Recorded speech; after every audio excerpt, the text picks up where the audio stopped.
vamos a conversar un poco sobre el libro sin desvelar muchas pautas, pero en este mundo que estamos viviendo ahora, donde el misterio forma parte de la vida cotidiana y donde se revisan muchas cuestiones en las que tienen que ver las historias del pasado, el ocultismo, la masonería, la relación entre los vivos y los muertos y todo esto de la violencia, el romance que se dieron y de los que ahora se están, digamos que desvelando muchas historias que no conocíamos.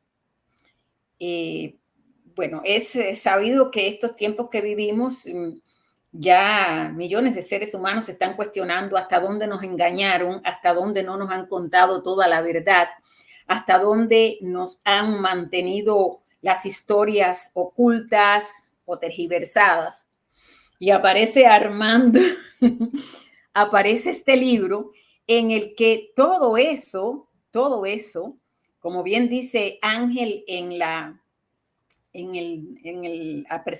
parte del libro, o sea, cuando vemos el libro, cuando leemos lo que Ángel escribió para la publicación del libro, todo está ahí. Cuando vemos todo esto, entonces, bueno, a mí en el plano personal me llamó muchísimo la atención y le dije a Armando, has hecho algo extraordinario porque con los tiempos que vivimos, rescatar la figura y rescatar estas historias es lo más agradecido que hay de mi parte, y sé que muchos que conocen del tema de la literatura lo pueden agradecer también, pero es una tarea titánica. Y de eso quisiera que me hablaras, Armando, porque llegar a presentar una historia donde se entremezclan todos estos aspectos en Cuba, que ha estado sumida por más de 100 años en misterio, pero también en tergiversación de la historia o en ocultismo o en, digamos que, un poco que dejar de lado la verdadera historia, la verdad de todo lo que sucedió y salir tú con este libro ahora, pues es extraordinario. Y me gustaría saber cómo fue todo este proceso, y para este parto de literatura bella y de trabajo extraordinario. Bueno, mira, como sabes, yo me crié en Cienfuegos. En realidad yo no tenía conciencia de ello, pero no se sabía. O se sabía, pero no era algo conocido, que la Avellaneda estuvo viviendo 6 meses en la ciudad de Cienfuegos, en la villa de Cienfuegos, que era como se llamaba en aquella época, como esposa del gobernador militar de la villa de Cienfuegos en 1860. La Avellaneda es una famosa, para mí, la más importante escritora cubana, cubana o española, cubano-española de todos los tiempos. Y ella, la casa del gobernador estaba frente al Parque Martí, en una casona que en mi época era una cafetería y el restaurante Polinesio, lugar que yo frecuentaba. En las tardes me tomaba mi café allí y en las noches iba al restaurante donde se degustaba dentro de las circunstancias de Cuba una buena comida en aquella época. Sin saber que en esta casona había vivido el gobernador y por tanto Gertrudis Gómez de Avellaneda. Luego ya en el exilio es que yo empiezo a interesarme en la figura de la Avellaneda y escribo esta novela consultando fuentes como la memoria física, política y natural de la historia de Cuba, escrita por el escritor y científico español, Ramón de la Sagra, que era muy amigo de la Avellaneda, con otras obras que había consultado en la isla en otro sentido, como es Memoria Histórica de la Villa de Cienfuegos y su jurisdicción, del escritor y periodista español radicado en Cienfuegos, Enrique Edo y yo. También me leí las cartas de la Avellaneda, su copiosa correspondencia, toda la obra de ella, Sac, la obra poética, una obra que tiene sobre un bandolero italiano cuyo título ahora se me va. Y ahí yo fui armando el rompecabezas, la investigación para esta novela. La novela transcurre en dos tiempos, al menos en dos tiempos. Está el tiempo del siglo XIX, que es la estadía de ella en Cienfuegos, esos 6 meses, que son los que yo narro, que ella está en Cienfuegos. Ella fue homenajeada en La Habana, ella fue reconocida como profeta en su tierra, con la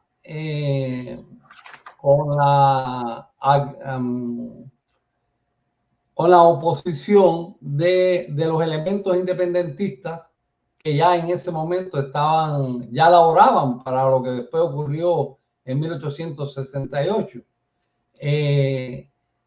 Producto de eso, también la envidia, porque ella era una gran triunfadora y muchos de estos escritores o intelectuales del independentismo no habían logrado el éxito que tenía ella. Luego, ella fue muy adversada en su regreso a Cuba y la novela se transcurre en esos 6 meses en Cienfuegos de 1860, donde ella inaugura el Teatro Avellaneda en Cienfuegos, y a la vez en el presente, donde un escritor llamado Mann, M-A-2-N, y sus dos amantes, a través de la tabla Ouija, contactan el espíritu de esta escritora, de Gertrudis Gómez de Avellaneda, quien les va contando a ella su estadía en Cienfuegos, cómo le roban una novela que ella está escribiendo mediante una acción de estos elementos coaccionados entre independentistas y bandoleros. Inclusive hay una expedición donde ella va con su marido a un lugar que se llama La Sierra, en el Escambray, y que después los comunistas le pusieron La Sierrita porque el único lugar que se podía llamar La Sierra era la Sierra Maestra, pero es La Sierra, no es La Sierra del Escambray. Entonces, en ese viaje donde Domingo Verdugo Messió, que es el esposo de la Avellaneda, va en un viaje, en una comitiva política él está abogando por la seguridad de la región. Hay bandolerismo, hay la acción combinada de bandoleros e independentistas, y la comitiva es atacada llegando a la sierra, y lo que quieren es sustraer el manuscrito de la novela que está escribiendo la Avellaneda. Esta novela ella cree que va a ser su obra cumbre, desde su punto de vista, una novela espectacular, y hay un tiroteo, hay muertes, hay un combate, y matan a los asaltantes. Pero perseveran los enemigos de la Avellaneda y logran sustraer el manuscrito después en la mansión del gobernador, en combinación con uno de los criados, con un calecero.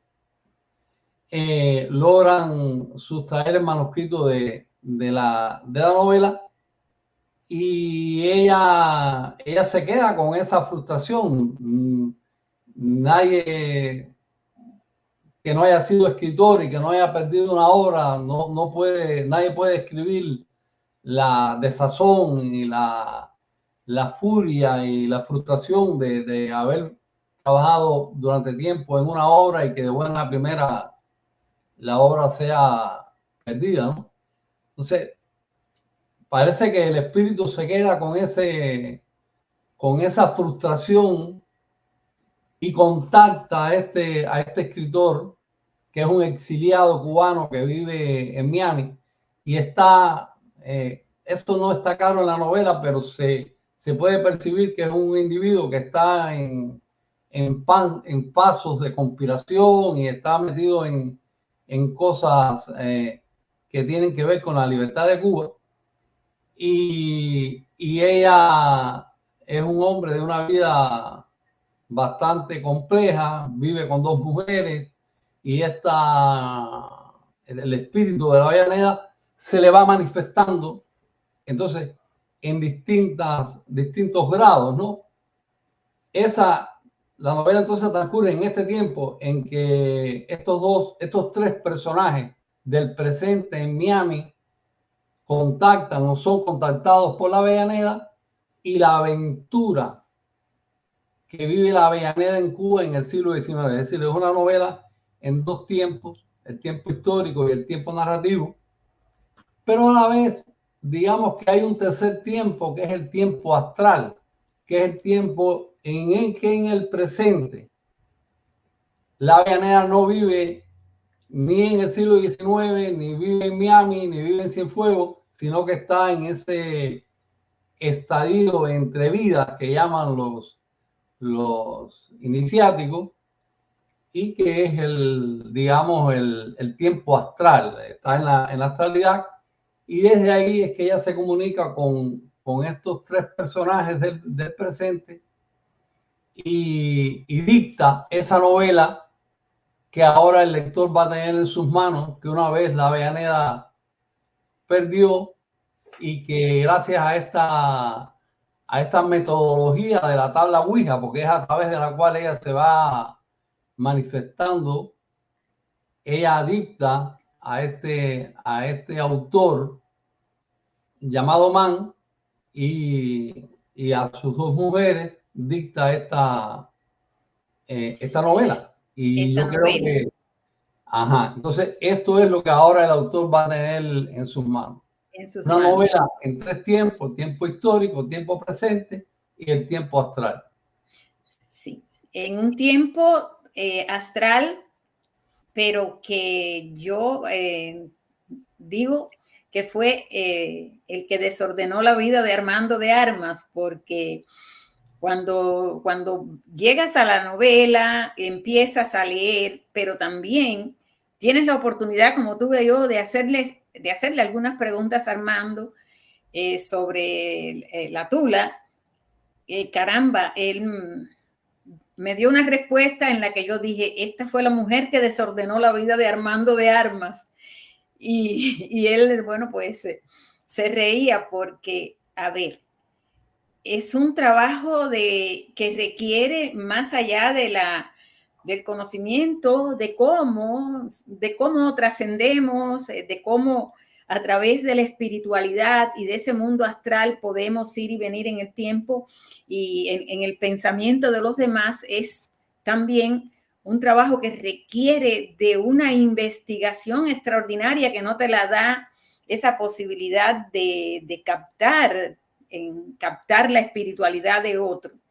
Y entonces me fui a preguntarle a Armando, porque Armando es un estudioso de la historia de la sociedad cubana, es un analista del pensamiento cubano de los siglos anteriores, de la actualidad. Y me gustaría, Armando, compartir un poco con los que nos escuchen hoy y los que, bueno, no tienen la posibilidad que afortunadamente tengo yo de preguntarte de manera directa.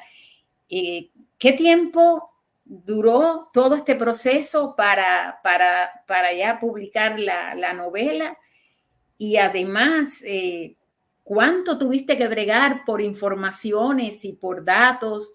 Porque no es menos cierto que la literatura le da al autor la capacidad de fabular, pero hay hechos con los que no se puede fabular. Esos fueron así y tienen que seguir siendo así y se recrean a partir de una investigación detallada. ¿Cómo fue todo eso?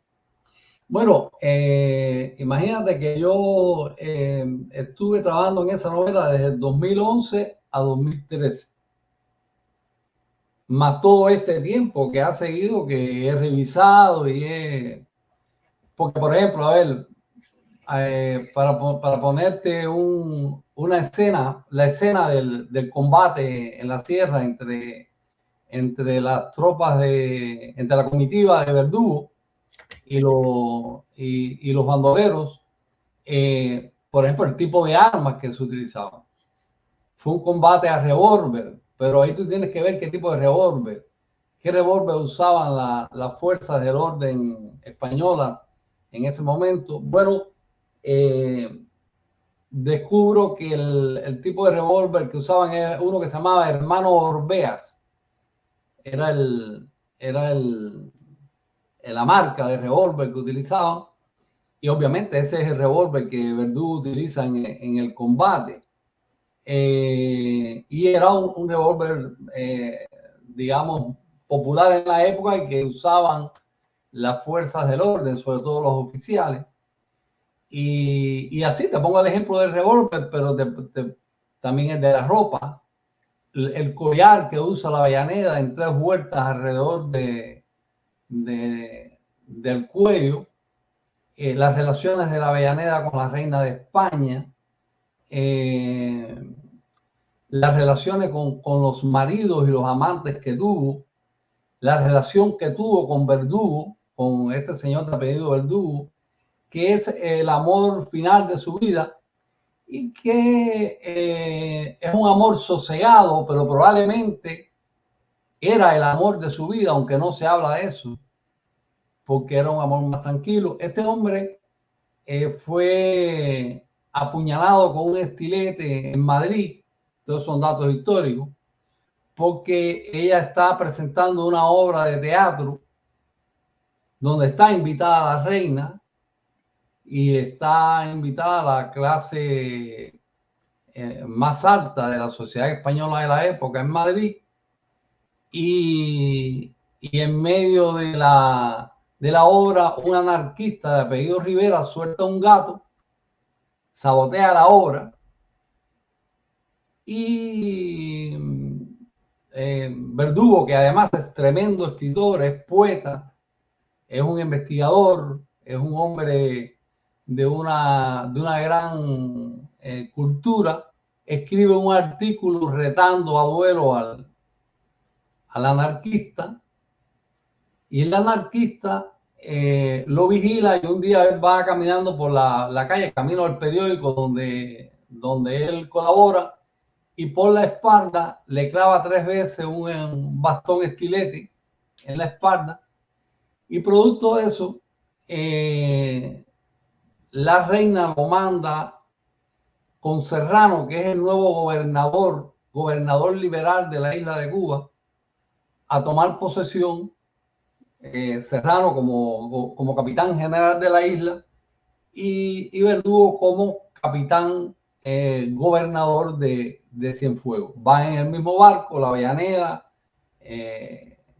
Serrano, una gran comitiva militar, y entonces es la circunstancia en que ella comienza a vivir en Cienfuegos, porque es ahí donde es designado gobernador.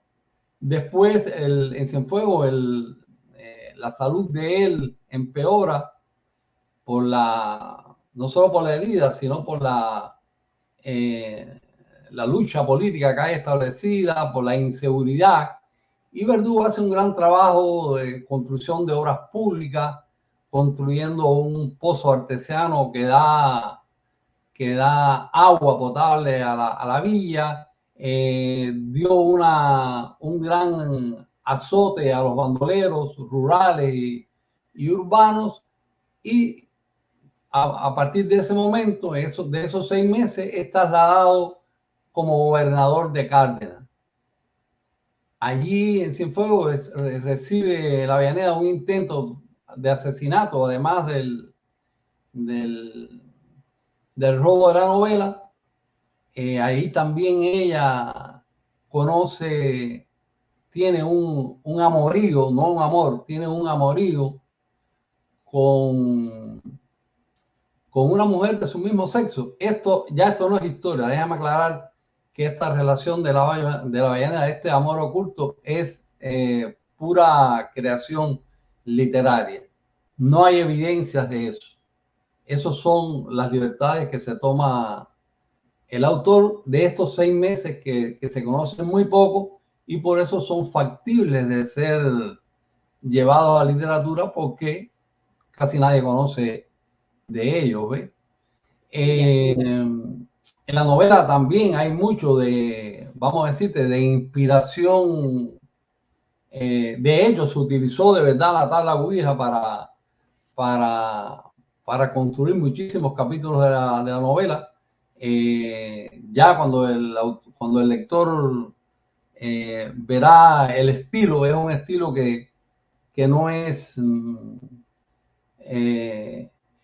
es el estilo del 19, obviamente, pero a la vez hay a veces ritornelos, un tipo de entonación y de ritmo que utilizan las personas que han tenido algún tipo de conocimiento del mundo espiritual, sabe que es el tipo de ritmo que utilizan los espíritus a la hora de comunicarse, sea esto cierto o no. El estilo está así, se da de esa manera. Muchas veces no puedo asegurar yo que yo soy el dueño de ese estilo. Parte del misterio de la creación y parte del misterio también de lo que es la relación entre los vivos y los muertos. Y hay una investigación profunda también sobre porque se habla mucho de eso, de todo lo que fue el tráfico de reliquias de santos durante la Edad Media, y la importancia que tuvieron las reliquias en ese periodo, es decir, los restos, los huesos de los santos, cómo eran cada iglesia que se tenía que tener su buena carga de reliquias, los reyes, los hombres de poder, es decir, las reliquias funcionaban como una suerte de banco de la Edad Media. Los hombres de poder, las iglesias, para que funcionaran tenían que tener este tipo de osamentas, a veces calaveras, a veces dedos de santos. De hecho, yo estuve en 2013 en un recorrido por Europa y entre las cosas que hice como parte de la investigación que estaba llevando a cabo para la novela fue recorrer las catedrales. Como las catedrales todas están sembradas de huesos de santos para llegar al altar. Los feligreses van caminando sobre huesos de santos que han sido enterrados, porque antes se enterraba en las iglesias. Las iglesias. Y había dos razones. Una era que primero el entierro era gratis. Se salvaguardaba el espíritu de alguna manera, que el espíritu fuese iluminándose a través de las oraciones, los velatorios, los ritos que se hacían en las iglesias. Eso hacía que las almas, o al menos eso se creía, ascendieran hacia posiciones más elevadas en el mundo astral. Esa por una parte era un objetivo, y el otro objetivo era darle poder espiritual al templo que tuviese esa reliquia, porque se suponía que la iglesia que hacía milagros, esos milagros se hacían a través de la osamenta de estos obispos, santos, lo que fuese. También sí, tú te refieres porque, bueno, muchos fueron santificados, no solamente los que tradicionalmente se conocen, hay muchos más santos en toda esa mención, y a personas que, como ya tú explicabas, o sea, porque es numeroso, y en España, un país profundamente católico y aferrado a todo el seguimiento de todas estas maneras, te debe haber, como decía un amigo mío, estar en este lugar donde hay tantas almas, tantos santos que han quedado, pues da una especie de sentimiento especial del que está por allá, que te debe haber pasado a ti cuando fuiste buscando a esa mujer. Y exacto, ¿no? De hecho, estuve, por ejemplo, en la casa natal de Santa Teresa de Ávila, donde está la reliquia de un dedo meñique de ella, que inclusive le ha crecido pelo, es una cosa que da pavor, ¿no? Pelo largo, ¿no? A ese dedo. Entonces estaba también la controversia. Todo esto va transcurriendo a través de la voz de la Avellaneda, ¿no? La controversia de que muchos de esas osamentas supuestamente de santos eran hasta de bandoleros. Y entonces la explicación es que tanto la osamenta de los santos como la de los bandoleros producen milagros, y inclusive puede ser que la de los bandoleros más todavía, porque mientras que se les ora, mientras que, como dicen los cubanos de la religiosidad afrocubana, el muerto para el santo y alumbrar al muerto. Sin muerto no hay nada. Entonces parece ser que esos espíritus, en la medida que van recibiendo rituales, oraciones, peticiones, encendimiento de velas, hacen la misma función, y a veces mejor que un santo, porque tienen que redimir sus malas acciones en este mundo. Esa es la explicación que da la Avellaneda, y la explicación, digamos, esotérica en general que se le da a este fenómeno. También tuve que investigar acerca de las relaciones lésbicas en el siglo XIX. Claro, sí. Porque si voy a poner a la Avellaneda en una relación lésbica, en este caso con una esclava, por cierto, en Sac, la protagonista de la novela de ella tiene una relación con un esclavo. Y en este caso tenía que investigar cómo eran esas relaciones en el siglo XIX, cómo eran aceptadas o no socialmente, y resulta que el siglo XIX era muchísimo más relajado en ese sentido de lo que pudiésemos imaginar. Los hombres preferían, si iban a la guerra, que su mujer tuviese una amiga, porque en ese sentido no lo consideraban una traición, y tenían la confianza de que al menos su mujer no iba a tener carencias sexuales, pero era con otra mujer. Sí. Sí. Era algo no solo que no era mal visto, sino que a veces era hasta buscado. De hecho, no se veía mal que una mujer antes del matrimonio tuviese algún escarceo de tipo erótico con otra mujer. Al contrario, sí se veía absolutamente negativo que esa mujer tuviese una relación premarital con un hombre. ¿Ve? Entonces, el siglo XIX, sobre todo en Europa, y Madrid como parte de Europa, estas relaciones no eran para nada mal vistas, como sí lo era y lo han sido siempre las relaciones sodomíticas entre hombres. Ya en ese aspecto sí era totalmente, de hecho había legislaciones que castigaban la sodomía con la muerte, pero en el caso de las mujeres esto era no solo tolerado, sino muchas veces visto de buen cariz, porque según el criterio de la época, evitaba traiciones en el sentido heterosexual, evitaba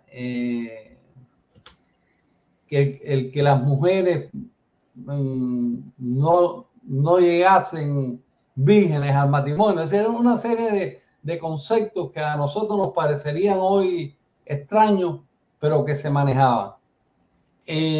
No hay ninguna evidencia de que la Avellaneda haya tenido algún tipo de relación homosexual. Sin embargo, hasta el mismo Martí y críticos de la época la tildaron de ser una mujer hombruna, que no era para nada hombruna, sino que era una mujer de carácter muy fuerte y una mujer de costumbres bastante liberales para su época, que era, sin embargo, una mujer fiel y una mujer que se enamoraba y se entregaba, pero que no tuvo suerte en sus relaciones, aunque sí al final de su vida yo creo que encontró ese sosiego en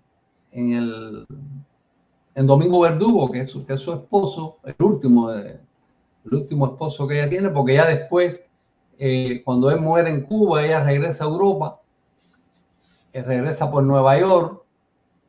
Ahí hay una relación entre las logias masónicas de Cienfuegos, las de Nueva York y Burdeos, que se va dando a través de la novela, y ella, bueno, regresa prácticamente ya a morir. Mire, ella muere en el 1878, sí. Es decir, que ya su vida amorosa termina de alguna manera en Cuba. Repito, lo de la relación con la esclava es parte de la novela, no hay evidencias. Claro, sí, es un tema poco tratado, tanto en la historia y en el análisis de la historia hispanoamericana, no solamente acá, sino desde la que se llamó hispanoamericana, o sea, de la parte iberoamericana, y digo ibero porque incluyo Portugal, incluyo Brasil con el portugués, pero también como esa parte de Iberia, y por eso es que siempre prefiero decir iberoamericano, y es en la cultura y en muchas de las formas de comportamientos desde el punto de vista de la sexualidad y demás que hay tanto en Iberoamérica, en América, como en la parte europea, y me alegro mucho que lo hayas tratado porque es un tema que en lo relativo a Cuba específicamente se ha tratado de una manera, digamos que han sido algunos momentos fugaces en el pasado, en algunas novelas que han reflejado siglo XIX, incluso un poquito siglo XVIII, de alguna manera lo han dejado ver como que alguna mujer con otra, en esas telenovelas que se hicieron en Cuba en la década del 90, pero eran pinceladas eran como algo tan fugaz que apenas la gente se daba cuenta. Y me alegro mucho que lo hayas traído, porque eso forma parte de nuestra historia, de esa historia que nos han quitado, que nos han tapado, que nos han tergiversado, y que tú, bueno, pues investigaste. Yo estaba haciendo una búsqueda cuando estábamos hablando de que ya se iba a presentar la novela, y que Armando me habló de su novela, y yo dije, esta fue la mujer que desordenó tu vida, y bueno, en ese sentido quisimos mantener el interés, pero ¿qué pasó con esta mujer que desordenó la vida de Armando? Y entonces, bueno, miren todo lo que él tuvo que hacer y todo lo que él tuvo que investigar para esta creación.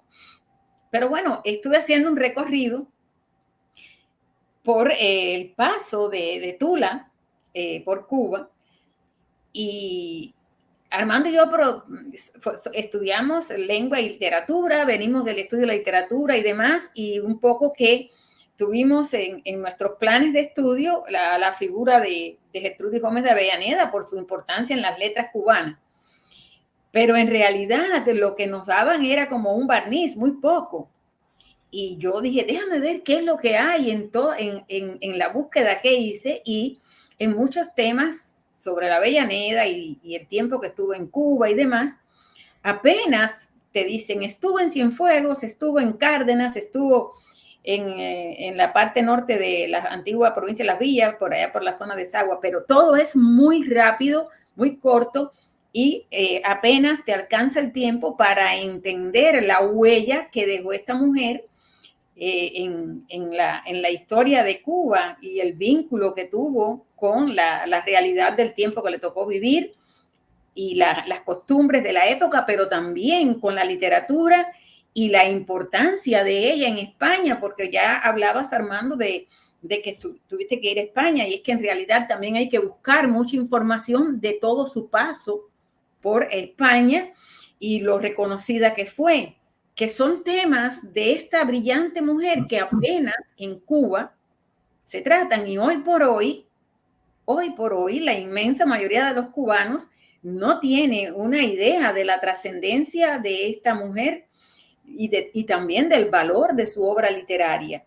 Y en ese sentido, bueno, pues si quieres también acotar con algunas informaciones que estuviste al alcance de la mano durante todo el proceso de creación. No, déjame apuntar que la novela tiene curiosamente desde esa astralidad un vaticinio para el futuro de Cuba.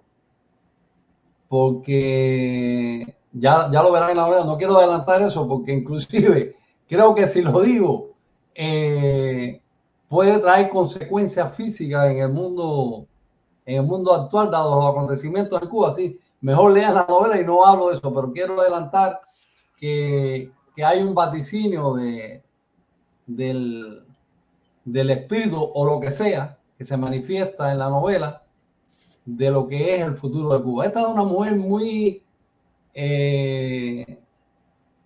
inmersa en la historia de Cuba y muy maltratada por la historia de Cuba. Volviendo a lo que tú decías, ¿por qué? Porque ella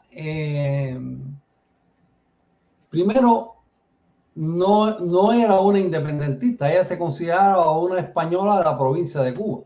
Sí. Y el concepto de patria que se maneja en la novela que tiene Avellaneda es un concepto de patria como paisaje, como sangre y como tierra, totalmente diferenciado del concepto de patria que después va a enarbolar Martí, que es la patria política, la patria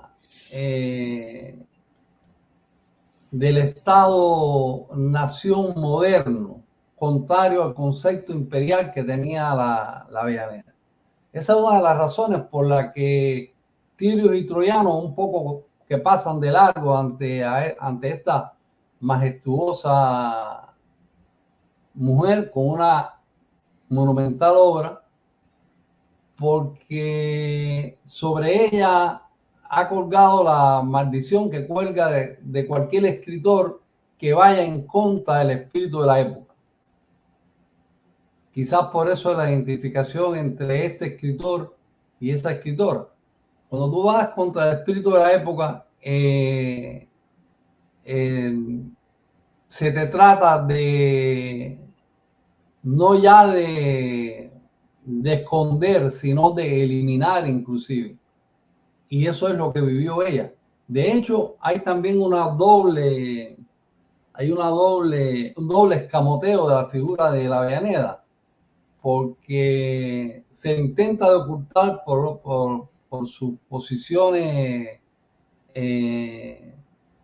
contrarias a la patria política, a la independencia y todo eso, y por otra parte se le escamotea ciertas cosas, como por ejemplo, ella no era ni mucho menos como se le ha vendido una abanderada del feminismo, ni mucho menos. Era una mujer en toda la magnitud, una gran mujer sin nada que ver con esas... sí tuvo una vida liberal, pero ella no era liberal. Son dos cosas distintas. Tampoco su novela Saque es una novela antiesclavista, como se nos ha dicho. Es una novela que aboga por el buen trato de los esclavos. Y la han convertido, las mentalidades de la última modernidad, quieren ver todo por el ojo de sus prejuicios ideológicos y de alguna manera la han convertido también en una banderada del antiesclavismo y del feminismo. Nada de eso es cierto. Ella era una mujer del poder, amiga de la reina, mujer de gobernador de Cienfuegos, primero mujer de uno que fue gobernador de Madrid, de grandes figuras de la política y de la literatura de ese momento.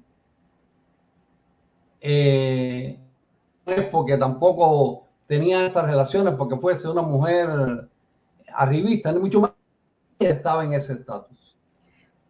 Entonces, el mismo Martín lo dice, todo es grande en la Avellaneda, todo es magnificencia. Ella era una mujer del poder y de la grandeza en todo orden, sin que eso descuide para nada su humanidad, que era una mujer, una llaga viva, para decirlo de alguna manera, como se describe en la relación amistosa que tiene ella con Ramón de la Sagra. Una mujer muy espiritual, muy al tanto de lo que ocurría en el mundo de la época, muy informada y para nada una mujer relacionada con los ismos, como el anarquismo mismo que le costó la vida a su último esposo, a Verdú.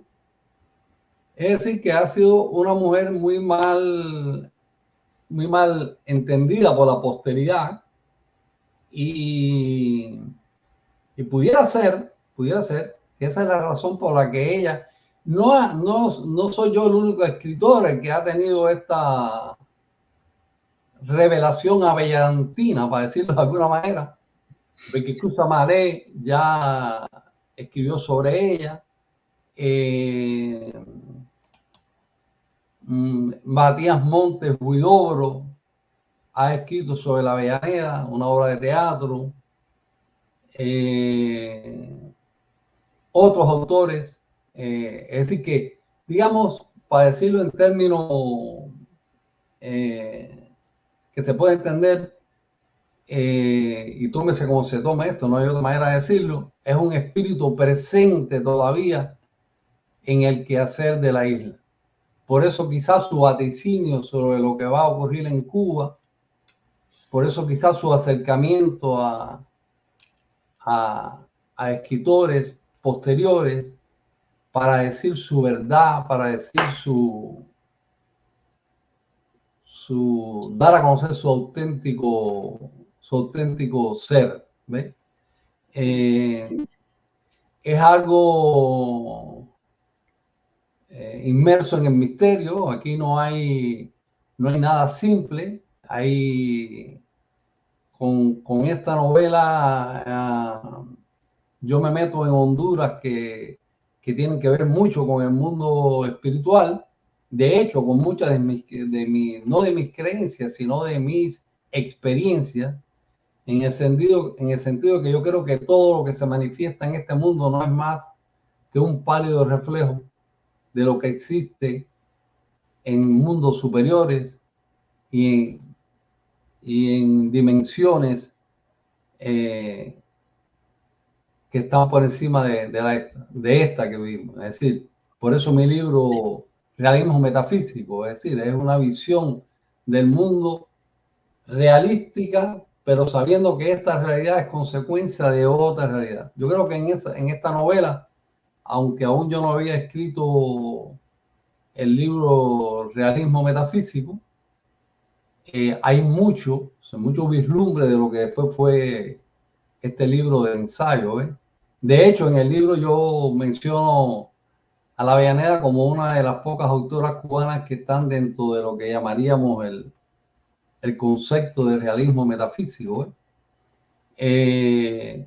Entonces, nada, es una obra compleja, es una obra que me costó años y yo creo que devela aspectos de la personalidad de ella que hasta ahora no se habían tenido en cuenta y devela también ciertos misterios e intríngulis acerca de la de lo que es la nación cubana, la visión que tenemos acerca de nosotros mismos como nación, como muchos de los males que nos acechan al presente, ya en el siglo XIX la Avellaneda los veía, como es el concepto de la cultura del calecero, es decir, de oída, sin investigar mucho, sin profundizar mucho.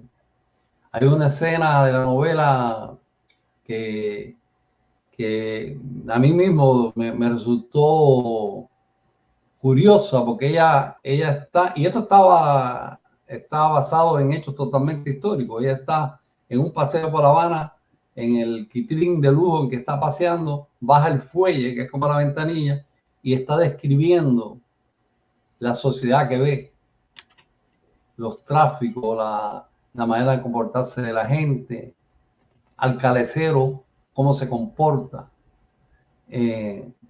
cómo especula, cómo habla, lo que ya ha oído hablar al amo, y un poco esa cultura de calecero, un poco que la heredamos como pueblo y la vemos en el presente en muchísimas, no solo personajes, sino en manifestaciones.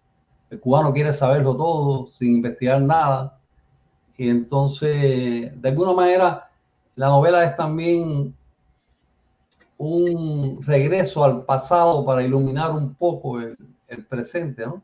Es lo que yo creo. Oh, sí, así mismo, Armando. Y de verdad que he disfrutado muchísimo esta conversación y lógico que la vamos bueno, pues con la ayuda de todos los que nos están escuchando, con los que han venido al canal a compartirla y a enviársela a los demás. Hemos estado casi una hora hablando con Armando de temas que a nosotros, los iberoamericanos, nos hace falta en estos tiempos que estamos viviendo. Bueno, queda esto y de esto hablaremos en otro momento. Ya tú en algún intercambio que hemos tenido en el pasado, bueno, pues sí adelantas que hay otras novelas en preparación, pero hay algo que me llama mucho la atención y que creo que tengo que preguntártelo ahora porque si no, no soy yo.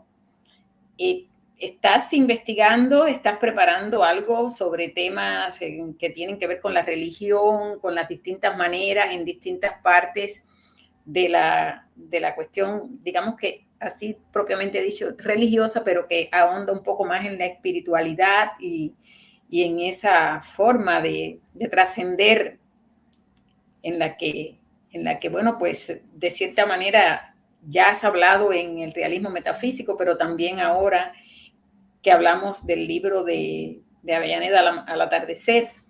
¿Sigues en esa idea? ¿Sigues preparando? Bueno, de hecho ya he concluido un libro que tiene que ver con los estudios de religiones comparadas y la relación entre el hombre y lo divino. Ya está ahí. Tú sabes cómo hago yo. Yo escribo y no sé cuándo voy a publicar. Eso está en manos de la De lo divinidad, divino. de lo De lo divino. divino. Ya lo divino marcará cuándo sale ese libro, pero ya está terminado. Sí.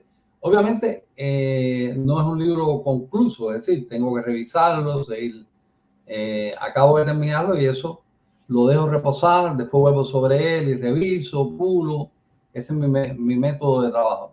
Yo no trabajo para el presentismo, trabajo primero porque me gusta, segundo en la consideración de que puede ser leído en el futuro y no va a resultar de modé. Es decir, intento escribir para que quede, no para que sea como la obra periodística, que es cambiante todos los días, ¿ves?